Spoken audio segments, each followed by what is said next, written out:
Hello students, welcome back to this channel. Students, इस video में exercise 6.3 को continue करेंगे। क्लास 10 11th क्वेश्चन है। In figure E is a point on side CB produced of an isosceles triangle ABC with AB is equal to AC।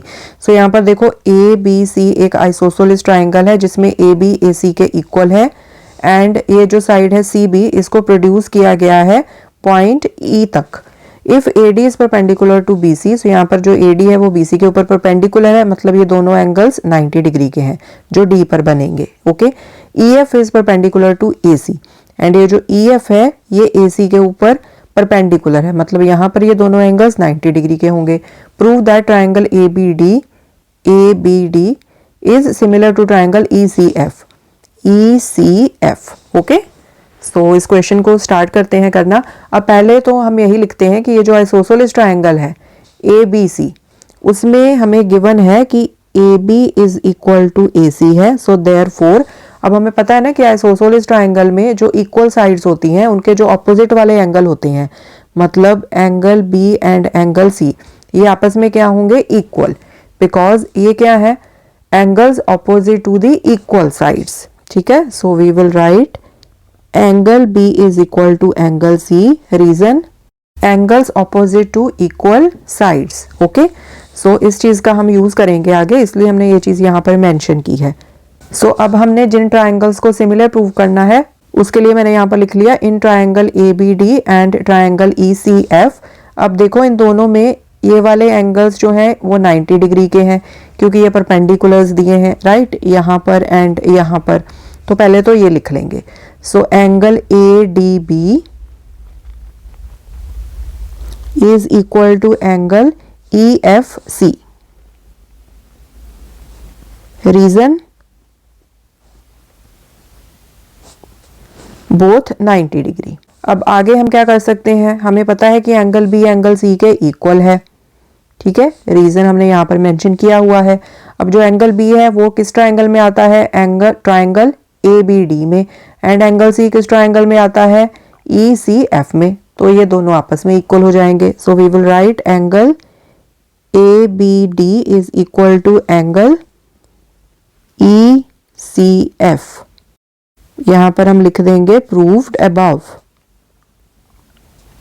ठीक है, यहां पर हमने ऑलरेडी प्रूव किया है, या फिर इसकी जगह क्या लिख लो, इसकी नंबरिंग कर दो एज 1। सो यहाँ पर लिख दो फ्रॉम 1। ओके, अब देखो इन दोनों ट्रायंगल्स में हमने दो एंगल्स को इक्वल प्रूव कर दिया आपस में। So therefore triangle ABD is similar to triangle ECF by AA similarity criteria. Okay, so ये हो गया क्वेश्चन नंबर 11। नेक्स्ट क्वेश्चन है question number 12। Sides AB and BC and median AD of a triangle ABC are respectively proportional to sides PQ and QR and median PM of triangle PQR. So यहाँ पर आपको दो triangles दी हैं ABC and PQR। उसमें AB PQ के proportional है, then BC side proportional है QR के, एंड मीडियन AD प्रोपोर्शनल है PM के। ओके, शो आपने करना है triangle ABC is similar to triangle PQR। So जो पहले गिवन है ना, यहाँ पर ये जो रेशो दी हुई है उन्होंने कि ये प्रोपोर्शनल है आपस में, इस चीज को हम पहले लिख लेंगे। सो यहाँ पर क्या है? AB, फिर क्या दिया है उन्होंने? BC, एंड यहाँ पर ले लो AD, एंड ये प्रोपोर्शनल किस किस के हैं? यहाँ पर PQ। सो प्रोपोर्शनल है मतलब हम फिर इनको इस तरह से रेशो की फॉर्म में लिखेंगे। PQ BC के लिए QR है, सो QR इसके नीचे आ जाएगा। AD PM के प्रोपोर्शनल है, सो PM इसके नीचे आ जाएगा। इनकी रेशो आपस में इक्वल है। So this is given. Okay, अब अगर हमने इन दोनों ट्रायंगल्स को ABC एंड PQR को सिमिलर प्रूव करना है तो देखो यहाँ से कौन सी चीज है जो हमारे काम में आ सकती है? AB upon PQ। So AB upon PQ is equal to BC upon QR। BC upon QR मतलब ये वाली साइड्स की, ये जो कॉरेस्पॉन्डिंग साइड्स है यहाँ पर, इनकी रेशो इक्वल दी हुई है। ओके, सो इतना पार्ट हमारे यूज में आ सकता है।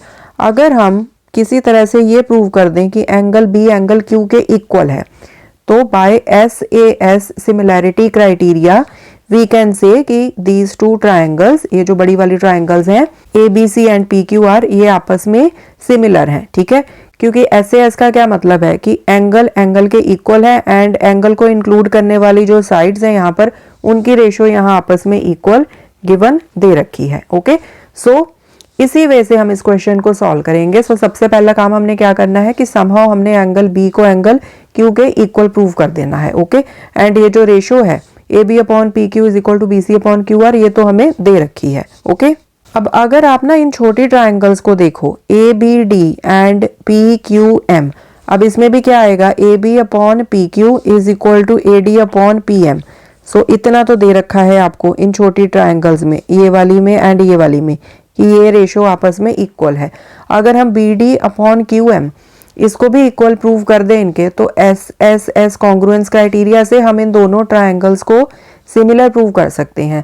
अगर ये दोनों ट्राइंगल सिमिलर हो गई तो मतलब एंगल B एंगल Q के इक्वल आ जाएगा, राइट। तो इसी चीज का हम यहाँ पर यूज करेंगे। ये जो BC अपॉन QR है ना, यहाँ पर BC अपॉन QR, इसको मैं इस तरह से लिख सकती हूँ यहाँ पर AB upon PQ is equal to, अब BC अपॉन QR जो दिया है, अगर मैं इसको इस तरह से लिख लूँ half of BC upon half of QR, तब भी कोई फर्क नहीं पड़ेगा, मैंने ऊपर भी हाफ कर दिया नीचे भी हाफ कर दिया, ठीक है, is equal to AD upon PM। Okay, अब आपको क्या दिया था कि AD क्या है, ये मीडियन है।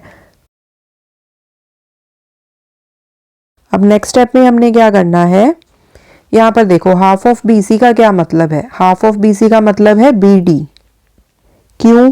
क्योंकि AD मीडियन है ना BC के ऊपर, तो जो D पॉइंट है वो BC को स्प्लिट कर देगा दो इक्वल पार्ट्स में। So BD is equal to DC आ जाएगा। सो हाफ ऑफ BC, इसको हमने ले लिया BD, एंड इसी तरह से हाफ ऑफ QR का मतलब है QM,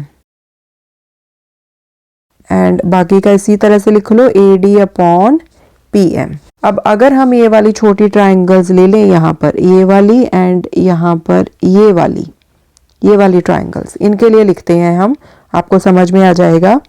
in triangle ABD and triangle PQM, इसमें क्या है AB अपॉन PQ, यहाँ पर देखो ये वाली चीज हमारी यूज में आ जाएगी, AB upon PQ is equal to BD upon QM, यहाँ पर BD upon QM, BD upon QM is equal to AD upon PM, AD upon PM, AD upon PM, यहाँ पर लिख दो प्रूव्ड अबव, या फिर क्या करो इसकी नंबरिंग कर देते हैं, यहाँ पर हम इसको दे देते हैं एज नंबर 1 एंड यहाँ पर लिख दो फ्रॉम 1।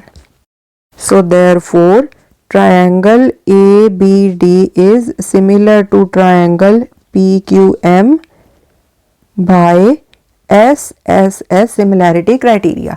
इन दोनों ट्राइंगल्स की हमने तीनों कॉरेस्पॉन्डिंग साइड्स की रेशो को इक्वल प्रूव कर दिया, इसलिए ये दोनों ट्राइंगल्स क्या हैं, सिमिलर हैं।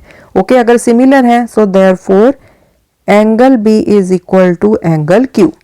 यहाँ पर B है ना, यहाँ पर सेंटर में, एंड यहाँ पर सेंटर में क्या है Q, तो मतलब कॉरेस्पॉन्डिंग एंगल्स आपको पता है ना कि सिमिलर ट्राइंगल्स के इक्वल होते हैं। सो यहाँ पर हमने इस चीज का यूज कर लेना है कि एंगल B एंगल Q के इक्वल है। ओके, इसकी नंबरिंग कर दो एज 2। अब हमने जिन ट्राइंगल्स को सिमिलर प्रूव करना है उनके लिए अब हम यहाँ पर लिख लेंगे, so in triangle ABC and triangle PQR, इन्हीं ट्राइंगल्स को आपने यहाँ पर सिमिलर प्रूव करना है ना, शो दैट। सो अब इनमें लिख लो angle B is equal to angle Q,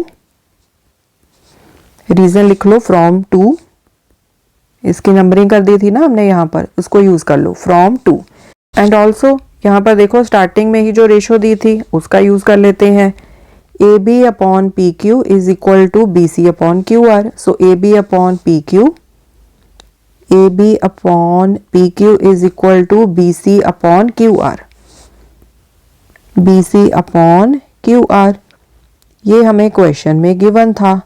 so therefore ये दोनों ट्राइंगल्स हैं similar, triangle ABC is similar to triangle PQR by, अब यहाँ पर कौन सा रूल लगेगा, एंगल इक्वल है दोनों में एंड उसको इंक्लूड करने वाली ये जो साइड्स हैं, ये वाली साइड एंड ये वाली साइड, यहाँ पर ये वाली साइड एंड ये वाली साइड, कॉरेस्पॉन्डिंग साइड्स उनकी रेशो इक्वल दी है।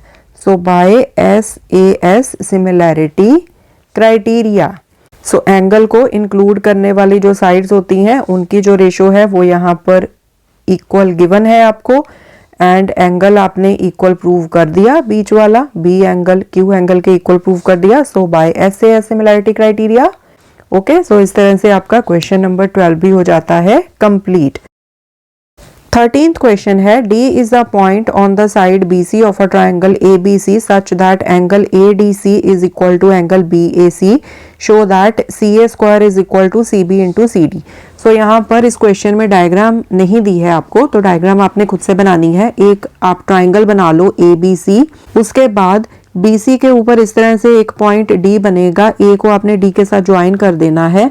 यहाँ पर आपको क्या दिया है, angle ADC। So angle ADC किसके इक्वल दिया है, एंगल BAC के, एंगल BAC। सो ये जो येलो कलर से मैंने मार्क किए हैं ना, ये एंगल्स आपस में इक्वल दिए हैं।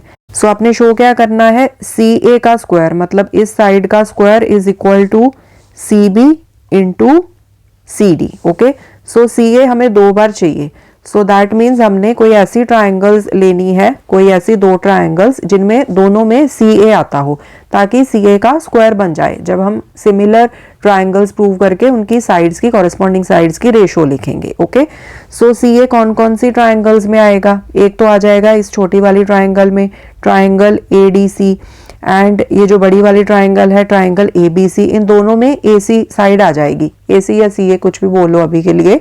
सो इन दोनों ट्राइंगल्स को हम सिमिलर प्रूव कर देंगे।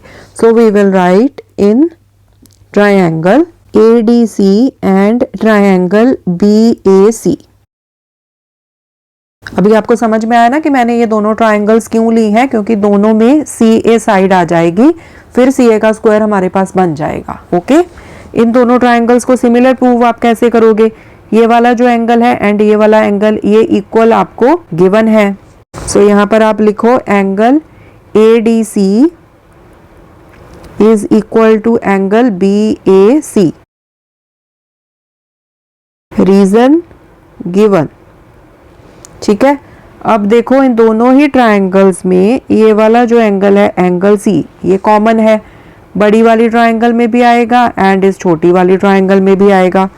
तो सिंपली लिख दो angle C is equal to angle C common. So therefore triangle ADC is similar to triangle BAC, reason by AA similarity criteria। Okay, अब यहाँ पर देखो हमें यहाँ पर CA चाहिए ना, तो यहाँ पर CA लिखना है तो लास्ट एंड फर्स्ट वाला लिखूंगी मैं।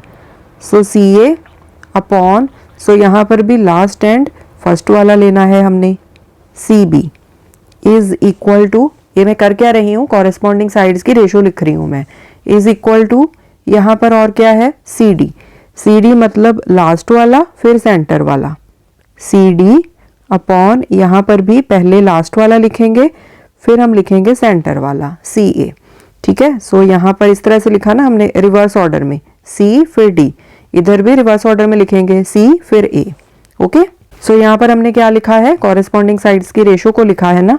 सो यहाँ पर डाल दो आगे देयरफॉर का साइन, बिकॉज ये दोनों ट्राइंगल्स को हम सिमिलर प्रूव कर चुके हैं, सो इसीलिए हमने ये रेशो लिखी है। ओके, अब देखो इनको क्रॉस मल्टीप्लाई कर दो, CA multiply by CA is equal to CB into CD। So ये क्या आ जाएगा, CA का square is equal to CB into CD।